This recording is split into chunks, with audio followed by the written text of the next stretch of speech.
Again, the theme is friends in low places. And that brings me to Erika Kirk and Andrew Kolvet. I made a video on the show a while back about Erika Kirk's background because it was surprising to me. I did not know much about her. And I was like, oh my God, I didn't know all this. This is wild, right? But now I've received new information about Erika's background yet again that somehow just went right over my head. And Andrew Kolvet, who seems to have a very interesting background. So let's get started with Erika Kirk first. We talk about how did Erika get to where she is. We've talked about the possibility of her being a honeypot. We've mentioned that before as well. Well, now something has been brought to my attention.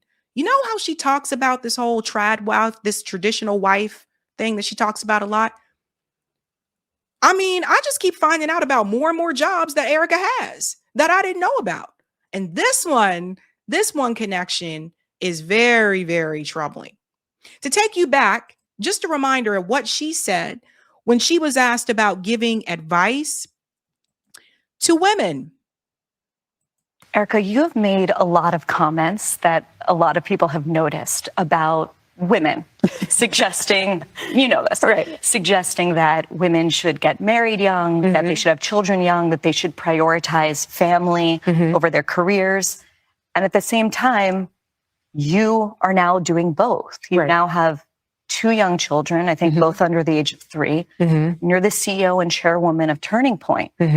Square that for us. Right. Some people look at you and say, you know, she's trying to make it a binary choice. You can be the trad wife or the girl boss, but look at her. She's having both. Well, what do you say to them? Right. Well, I didn't ask for this. Obviously it's a blessing that I view it as a blessing. It's a duty to my husband. But I was very happy being a stay-at-home mom. There's nothing wrong with being a mother. So I don't believe that.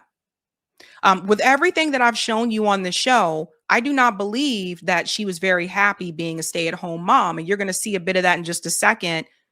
I believe what Erika Kirk really wanted when she was obviously trying to get into entertainment industry. She's been in music videos.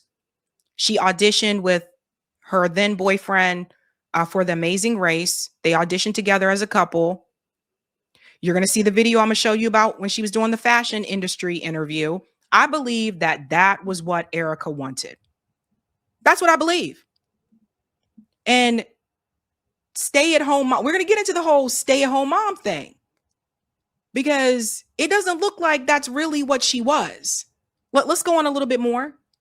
It's actually more beautiful and emotional and powerful job title, if you will, being a mother.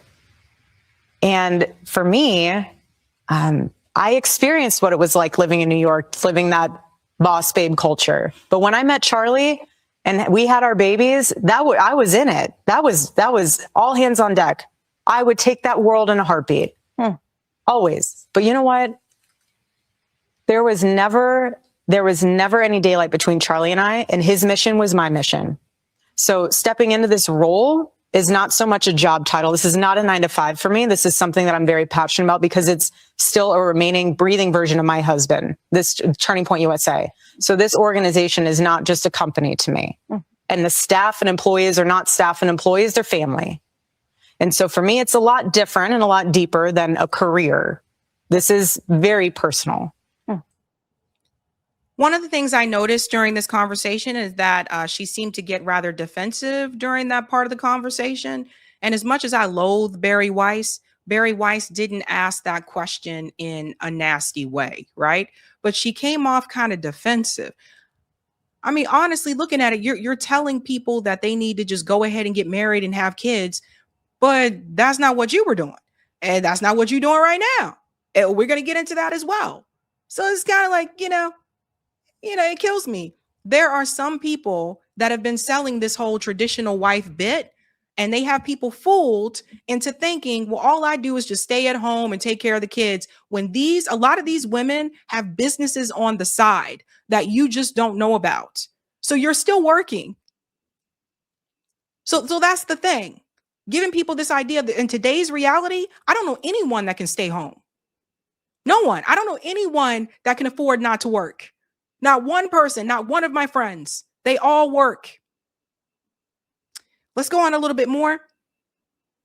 But yes, it is hard. But at the same day, it takes a village. And I have one heck of a village. We have a woman here that has a question perfectly calibrated to this part of our conversation. Yeah. I want to hand it over to Isabella Regi. Thank you. And Erika, you and your family are in my prayers. Thank you. I'm a 26-year-old Christian woman living in New York City. I would like to stay here long term, but I wonder whether it's sustainable. Do you believe there's a place for women like myself in modern cities who care about having a career, but also marrying a like-minded Christian conservative man? Well, yeah. So it just depends on where you're looking. You know,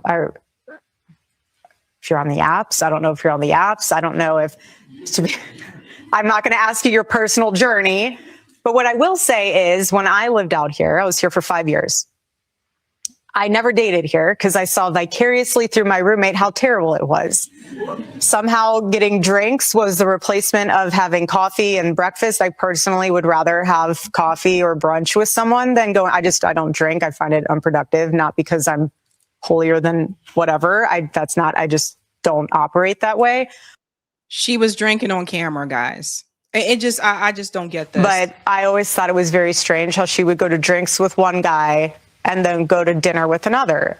So it goes twofold here. So if you're expecting to marry someone that I was blessed with, like a Charlie, you have to be the type of woman that will attract a Charlie. Are you going to church? Are you going to Bible study? Did you tell your pastor that you are ready for the Lord to bring into your life the man that you've been praying for?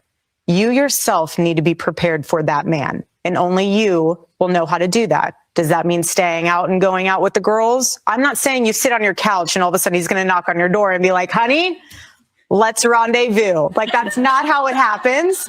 It's not. Granted, my situation was a little different. I wouldn't do it. You went to a job interview. Literally. So this is how good the Lord is. He knew that because I was not dating in New York City, he knew that in order for me to know that that was my man, he had to blanket Charlie as a job interview. Because so did God do that? Or was that what she was instructed to do? Was that her little mission, her assignment? Because how many jobs Erika going to have? So we're going to get to the next part here, because this is what I want to show you. Like when I'm talking about jobs, this was Erika Kirk when she was applying for fashion jobs. There's nothing more important than an education. I have the entrepreneurial gift. I'm teachable, moldable, and ready to fly. Erika Kirk to young girls: get married, stay home, and have lots of babies. But this is who I think Erika Kirk really is. This person right here. So just a flashback when she was interviewing for the fashion industry. Tell me about your experiences in fashion. I did not go to fashion school, but I am self-taught. So I graduated with political science and international relations. And although that background to some might seem a little bit foreign to the fashion world, I think that it's actually very helpful because fashion is international and you have to understand people because the consumer is what's buying your product. And if you are able to create a line or a brand that embodies international aspects, whether that be art, architecture, anything that's different with the fabrics and the feel of the brand and the line, that draws people to it. And so for me, I'm looking at this from a pragmatic business standpoint. Although I don't know how to sew and cut, I mean, I can sew a pillow together, but I can't take fabrics and create this couture dress. That's not me. But I'm able to see design. I'm able to pick up on certain things and be able to put things together. So for me, not necessarily having formal training, I would rather learn from people and individuals than from textbooks. I even had that life experience with my family. I come from a bloodline of entrepreneurs, and I learned from my mom, how to basically run a company. And that's how I was able to formulate my nonprofit. And that's what also made me change my major, because originally I was business. So I do feel like. So we got a lot going on here, right? And I'm not to say people can't change their mind. People do change their mind. But she went from business to political science. Okay, people change majors throughout college. But when people tend to major in political science and international relations, I told you about that major, these people are looking to get into government. They're usually looking to, whether it's to become a politician, whether it's to work for the federal government in some way, shape, or form, they're looking to get into that space. That's why people tend to major in that. AOC also had that same major, international relations, right? So here she is entering for a fashion job, right? Okay. Here's what I did not know. This was brought to my attention. I didn't know that Erika Kirk was a real estate agent. Did you know that? Like at this point, Erika got 5 jobs. What's the song? Who's the guy? Kevin Gates. Doesn't he sing the song I Don't Get Tired? I'm just trying to get in how I live. I want them dead presidents. I want to pull up, head spent, get it, get fly. I got 6 jobs. I don't get tired. At this point, she is Kevin Gates. So this is where you find out about the real estate part. Listen to this. This is probably going to lose a lot of you, so please, please just listen to me, okay? I am a card-carrying conservative, but something is up with the wife, okay? Something is up with the fact that she had never done a pageant before and just so happened to get a modeling offer in the mail, and then she just so happened to win Miss Arizona USA 2012. There's something up with the fact that she was 17 and started a nonprofit where she worked alongside the United States military in Romania, doing work with orphanages at the same period that Romania was having one of its largest trafficking crises in its history. There's also something up with the fact that she is a licensed real estate agent in the state of New York, and she worked for the same real estate group that did business with Jeffrey Epstein. That's the part right there. I had to look it up for myself.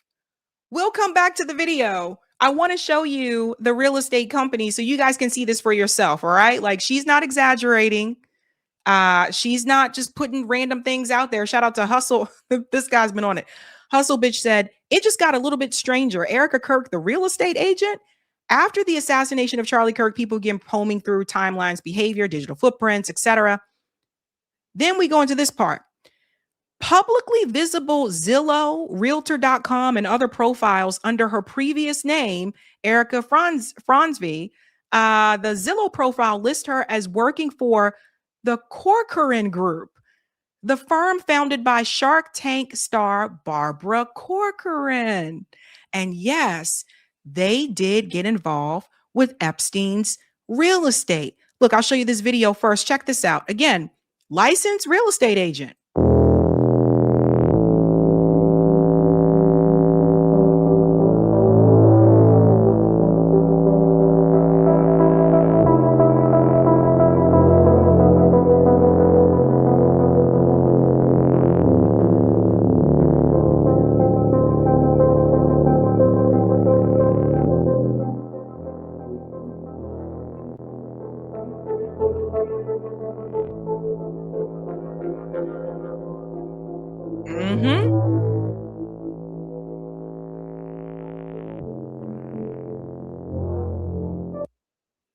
So I'm just going to show you myself so you can see it as well. This was her LinkedIn. That's interesting. Her picture's gone all of a sudden. It wasn't gone earlier. Maybe that's just a glitch on my end. Erika Franz. I don't know, man. That picture was there earlier today. Anyway, if you look at it here, the owner of Proclaim Streetwear, that started in December 2018. Real estate agent right there. The Corcoran Group, that started also 2018. CEO, founder, Everyday Heroes Like You, 2006. And of course, Miss Arizona. But this one is the big one, the Corcoran Group. So yeah, so I want to say something, guys, about real estate really quick. When you're first starting out as a real estate agent, you really do have to kind of make your mark, right? Like you got to really sell in order to move on to some of these more prestigious real estate firms. I find it very interesting that she started with that group. This is not a real estate company that focuses on like, just mid-tier New York City apartments. They focus on wealthy real estate, which I'm going to show you in just a second. Oftentimes, to get those positions, you have to already have experience that you can sell. So I find it very weird that that was her first job in real estate. And yes, the woman who is one of the hosts on Shark Tank, Barbara Corcoran, that's her company. I mean, put all these things together. When we talk about Miss Arizona, didn't have much experience in the pageant industry, goes on to win Miss Arizona, right? Got a real estate license, goes to work for the Corcoran Group. I didn't see any prior real estate experience. That's pretty interesting. And when we're talking about New York City real estate, those real estate companies are even more picky, because being a real estate agent in New York City and being a real estate agent in Savannah, Georgia are two completely different things. So kind of weird. I mean, maybe she's just the luckiest person in the world. So that connection is interesting. We're going to go back to that video, and then we're going to get back into that Corcoran Group, because I want to show you the Epstein stuff as well. And she was very, very successful on her own before the mutual friend set her up for her interview with Charlie for Turning Point. And sources are saying that that friend was President Trump. You guys, she was already successful. She had this vision. And now there are rumors that allegedly Netanyahu was going to free up $150 million of American Jewish money to Turning Point USA. And Charlie declined it. And you guys, just since Charlie's death, Turning Point USA has gotten over 18,000 chapter requests across the United States. I did not hear one mention of Israel or Netanyahu or the backlash that Charlie had been facing in Erika's speech. And today, when the Charlie Kirk show was live, none of his friends or co-workers said one thing about it while they were all talking about the alleged shooter in. And another thing, because she mentioned Donald Trump, we all know Donald Trump also comes from real estate. So it almost sounds like if there's someone who could tap someone on the shoulder and put in a good word for her to get that job at the Corcoran Group, it almost seems like that would have been Donald Trump, no? Real estate giant in New York City. I mean, if you have a good word from Donald Trump, and you hear that Donald Trump's the one that set her up with the job with Turning Point USA, doesn't this all just seem kind of, I don't know, suspicious? Now we go back to that group, and I do want to show you this as well, because like I said, I do want to show you the receipts. You can see it right here. Jeffrey Epstein's home in New York and Palm Beach are for sale for a combined $110 million. This was published in 2020. So let's jump down here. I'll just go ahead and show you where that group comes into the matter here. Epstein's waterfront property in Palm Beach, Florida is priced at $21.9 million, according to a listing verified by Carrie Warwick of the Corcoran Group. Dun, dun, dun. Now, let's see if there was a sale, because even on their website, the Corcoran Group's website, Jerry Epstein's Palm Beach house sells for $19 million right here, featuring the sale of Carrie Warwick's listing at 358 El Brillo Way, Palm Beach. So does anybody find it kind of weird that Erika just happened to work for the same real estate company that ended up selling Jeffrey Epstein's properties? And she was able to get a job with this real estate company. I mean, these people are selling real estate that's in the millions. So she just got her first real estate gig, just happened to be right then and right there. What this goes to show you once again, people, is that It's not about if you worked hard enough. It's about who you know. Because you can come in with no experience and get it just like that. That's really what it's about. It's just a little weird. It's just a little strange. We talk about friends in low places, corrupt low places. We also have to mention Andrew Kolvet, because I did not know quite a bit about him. People have started to look into his background. Shout out to Travis, also known as ex Nielo. The untold story of Andrew Kolvet, Turning Point USA spokesperson. Andrew Kolvet tells Martha McCallum that Trump-era Celebrity Apprentice and Trump's friend Mark Burnett is what ultimately led him to Charlie Kirk. We're going to get into why this is important. Andrew also confirms his father was a district attorney. Andrew is definitely underselling that fact, but it's enough for us to figure out the rest. The correction: based on available documents, Brent Kolvet did not serve in Vietnam. The claim originated with Grok in September, was echoed by a celeb Podium article, and was then proliferated by Grok afterwards. What is documented is far more interesting. Brent Kolvet was a Nevada prosecutor with fingerprints on some of the state's most aggressive prosecutions, most contentious reversals, and most politically charged legal fights. A UNR 72 McGeorge Law 76 graduate, Kolvet ran the Douglas County DA's firm from 1979 to 1995, an era defined by hardline prosecution, capital punishment pushes, and repeated judicial friction. That friction surfaced early. In Lyons versus State, 1989, the Nevada Supreme Court reversed a conviction after Kolvet's office induced a guilty plea for conduct that wasn't criminal under Nevada law, explicitly citing prosecutorial misrepresentation. Not a technicality, a failure of candor.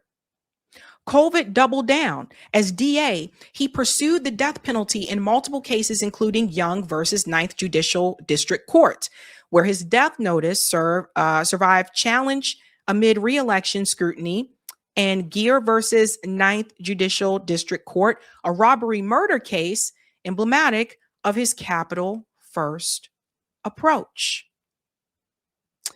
Let's jump forward here. Today, Kolvet practices as an equity partner, Thorndale Armstrong. With a father that well connected, Andrew Kolvet's ties to the legal world and the ruling class don't just run deep. They are part of who he is. Andrew, it's great to have you with us again. I always like to start with something that maybe people don't know about you and how you got to where you are right now in your life. Give us a little insight. Yeah, I mean, I was working in Hollywood before I started working with Charlie. That's actually how I ended up working with Charlie. I was working with Mark Burnett. People would know him from. He did Celebrity Apprentice, which is a weird sort of full circle moment for me. Yeah. So here we go with the Hollywood again. So Andrew Kolvet was working in Hollywood. Sounds like Andrew Kolvet wanted to get into entertainment, similar to Erika Kirk. It seems like to me, essentially, these people were just actors. Like literally. Let's go on a little bit more here. That ended up setting me on a path where Charlie and I's, lives would intersect, and which is a wild thing to think from a kid from Chicago. I grew up in Nevada, son of ranchers, Italian ranchers, and rodeos and baseball and chewing tobacco. And my dad was a district attorney when I was really little, and then he just was a lawyer after that. And so I had a little tiny sliver of political experience when I was really, really little, and a small rural town and county in Nevada. And but anyway, so to end up in Los Angeles, and then for somehow that to make it so that Charlie and I's paths would cross is wild, right? Yeah. They're all people who wanted to be actors and didn't make it as actors. I just find that kind of interesting. Let's go on a little bit more here. Let me bring this back up. Okay. So this here, that is from Travis. Now let's go to the next part. Here's something else that's a little bit weird. Andrew Kolvet, spokesperson to Turning Point USA, was introduced to Charlie Kirk by Donald Trump and Epstein listers. So you already heard him say on that audio that he knew Mark Burnett. So let's go on a little bit more here. Andrew Kolvet met Charlie through Epstein lister Mark Burnett while Andrew was employed by Burnett's chief of staff, Johnny Moore. Let's go on a little bit here. Here's a screenshot of an email from Jeffrey Epstein. President-elect Donald Trump kicked around ideas for his inauguration, his office at Trump Tower on Tuesday with two of his oldest friends, Mark Burnett and Thomas Barack. So again, did Erika and Andrew get to where they are just because they worked hard and they just showed up for a job interview? Or was a lot of this arranged by Donald Trump and Donald Trump's buddies? Let's go on more. You'll see more here about Andrew. Mark Burnett is a British-American TV producer. He's best known for The Apprentice. We talked about that a little bit more there. Here's another email from Jeffrey Epstein. And there's some type of engagement here with Mark Burnett. Mark Burnett says to Sarah, I will be very glad to find a place for you on The Celebrity Apprentice. The more I think about it, the more sense it makes for you. You already live in New York. It's for charity and it rewards fun characters. So here's that connection between Mark Burnett and Jeffrey Epstein. And Andrew Kolvet was friends with Mark Burnett. I mean, a lot of things are just making me scratch my head over the years. Beyond working with Trump for over a decade on The Apprentice, Burnett's move into religion would prove pivotal to his friendship with Trump. With the help of Burnett's chief of staff, Johnny Moore, the duo funneled religious influence into policy.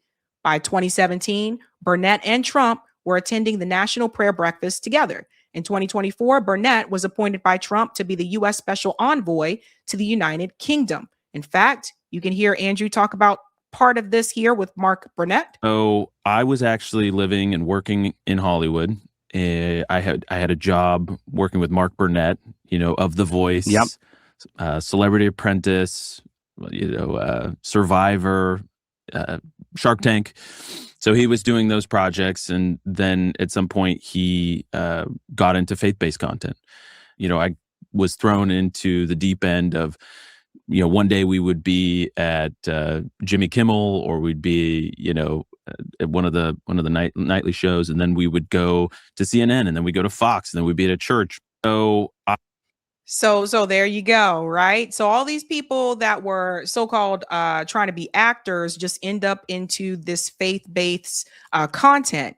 It goes on to say here, Andrew met Charlie Kirk while Kolvet was employed at a public relations firm, the Carols Company, co-founded by Johnny Moore. So who is Johnny? Johnny Moore's career took off when he became the senior vice president of communications at Liberty University. Stop. Guess who went to Liberty University? Erika Kirk. That was one of the schools that she went to. She went to, I think, 3 schools for undergrad, but she also went to Liberty.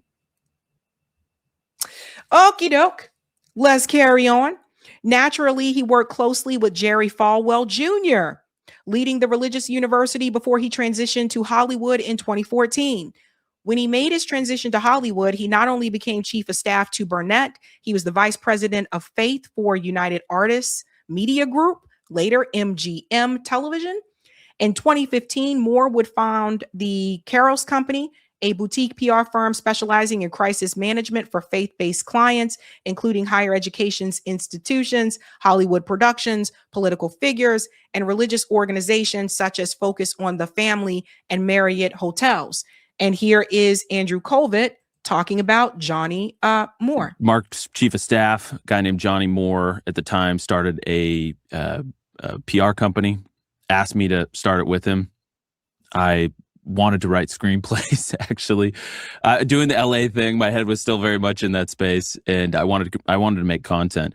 And so I kind of refused, and then he said, why don't you just work a couple days a week, help me get this thing off the ground, and then you can do your own thing. And along the way, we started bringing on conservative clients. So ended up PragerU was one of those clients. We ended up bringing on The Blaze as a client.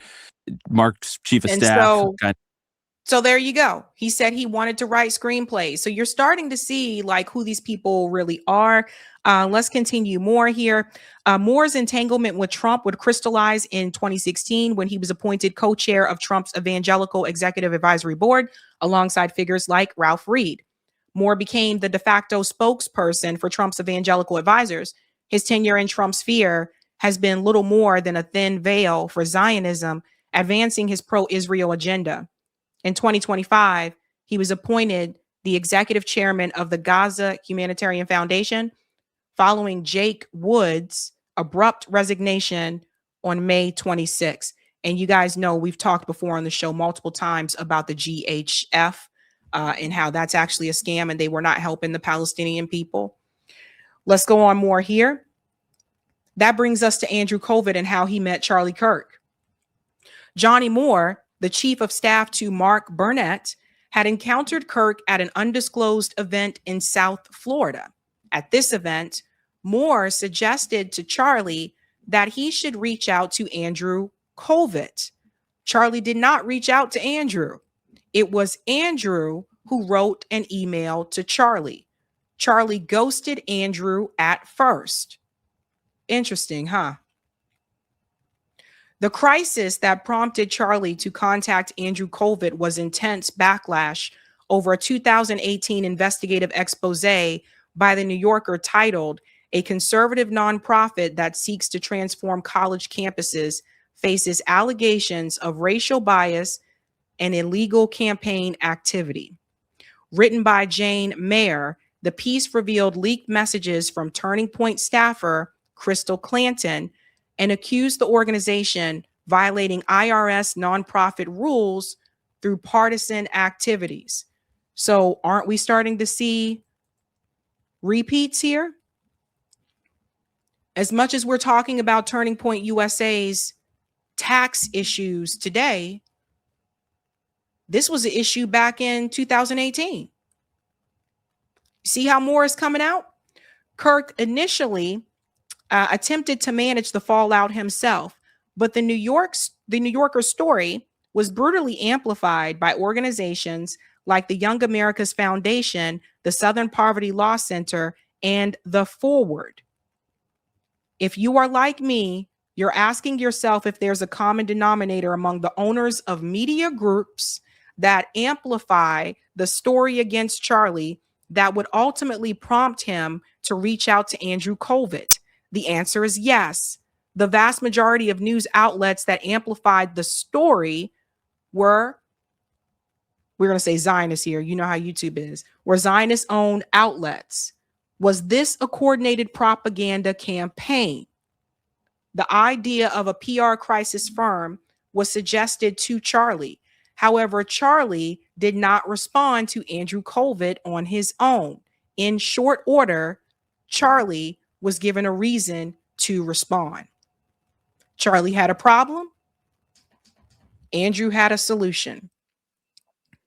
Was this how Andrew Kolvet was planted in Charlie Kirk's life?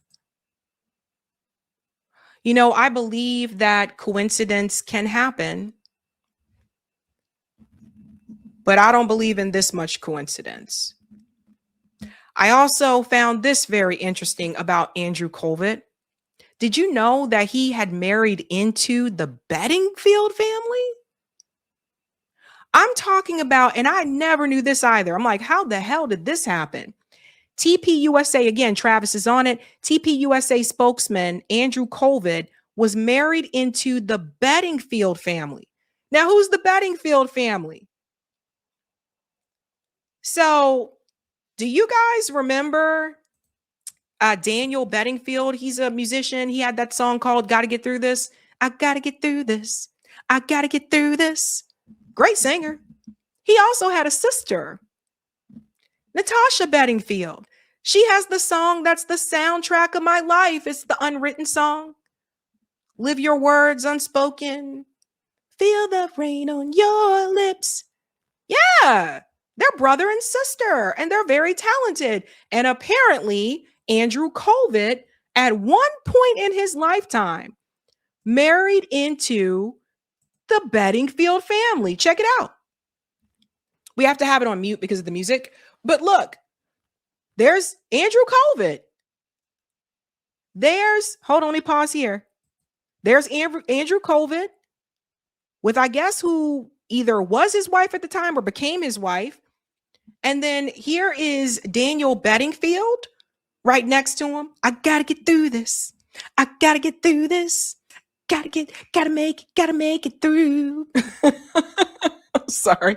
Continue on. Is that Natasha in the wedding dress? That might be her in the wedding dress. It says here, premium rates applied, said Matt Robinson, singer. Yeah, Natasha Bedingfield with Natasha's family, brother Josh Bedingfield, sister Nicola Kolvet, and brother Daniel Bedingfield. So yeah, he married into the Bedingfield family. I mean, these people, and I don't know if everybody knows here in the United States, but these people are huge in the UK. Like Daniel Bedingfield at that time, like when he came out, like that was an international success. I still have that CD over there somewhere, that Daniel Bedingfield CD. And Natasha Bedingfield, who can forget the unwritten song? It was the theme song to The Hills, MTV The Hills. These are very famous, talented people. So I just found that very, how coincidental is that? And there it is. Nicola Rochelle Kolvet. And it looks like they filed for divorce, 2010, it looks like. I mean, this guy was everywhere. I'm just like, how did you get in the Bedingfield family? So everybody's starting to see. You guys are starting to see. Live your life with words unspoken. Yeah. Wildest theories on divorce, politics clash, faith differences. Who knows? But the point that I'm trying to make is this. And then we'll get to, we talked about the military intelligence, right? How his family was connected. So you have, make sure I got this part here. Oh, the military intelligence. This is the other part. Andrew Kolvet's family dynasty, the FBI, military intelligence, and Turning Point USA combined. So here we go again with the military intelligence. Just jump forward to this part here. We go back up to this one. His father, Brent Kolvet, and his biological mother, Renee Francine Bridges. Brent and Renee would marry each other in July of 1978. They would have 2 kids together, Curtis and Andrew. After 13 years of marriage, they divorced in 1991. After the divorce, Brent would marry Andrew's stepmother, Denise Capero. At some point, she relocated to Nevada in 1996. Before marrying Andrew's father, Brent, Denise Capero was previously married to Joseph Richard Sizzo Jr., who was named after his paternal grandfather, Reverend Dr. Joseph Richard Sizzo, a well-known theologian and pastor in New York and DC. Denise and Joseph Sizzo, I hope I'm pronouncing it correctly, would have 4 kids. Denise's father-in-law and paternal grandfather to the kids was Joseph Mapes Sizzo. Joseph Sizzo was a long-serving FBI official. See, here we go again. In the 1960s and the 1970s, he became the FBI's inspector in charge of Domestic Intelligence Division, effectively making him the right-hand man of William C. Sullivan. The FBI's Domestic Intelligence Division under Sullivan and Sizzo would manage major problems, including, peep this, the surveillance and counterintelligence efforts against figures like Dr. Martin Luther King Jr., civil rights groups, the Communist Party, and later expansions of COINTELPRO. During his tenure, Sizu would frequently author memos and reports related to these matters, including those tied to MLK surveillance, smear, and removal efforts in the 1960s. Kolvet would have been around 13 years old when Sizu's name became part of his family and story. While it's unclear if Andrew ever met the paternal grandfather of the 4 step siblings he grew up with, the connection and his similarities is certainly enough to raise eyebrows in the wake of the FBI's pitiful investigation into the assassination of Charlie Kirk. So I get it. People can't help who their parents are, what their parents did for a living. Get it. Got it. Good. But I mean, it just seems very strange that both Erika Kirk and Andrew Kolvet come from family ties of intelligence and defense, that both of them went into the entertainment industry. The Andrew Kolvet somehow married into the Bedingfield family at some point. It just seems weird. And it makes you wonder if it's the connections and the ties that they had that brought them into Turning Point USA. So I have questions. When you're that well connected, we talk about friends in low places, we're talking about friends in corrupt places. When you're that well connected, the world can be your oyster. You can shoot for the freaking moon. Erika didn't have any experience, yet she was just, it seems like she was put into these positions just like that, where the average person would have not been able to get that opportunity to work at that real estate firm with no real estate experience. Not for luxury real estate. That's not how that works. So, as I said before with Erika, it seems like she was planted into Charlie Kirk's life. Now I wonder about Andrew Kolvet, knowing what I know now. Hey guys, this was a Sabby clip. If you like what you saw, hit that like button and subscribe.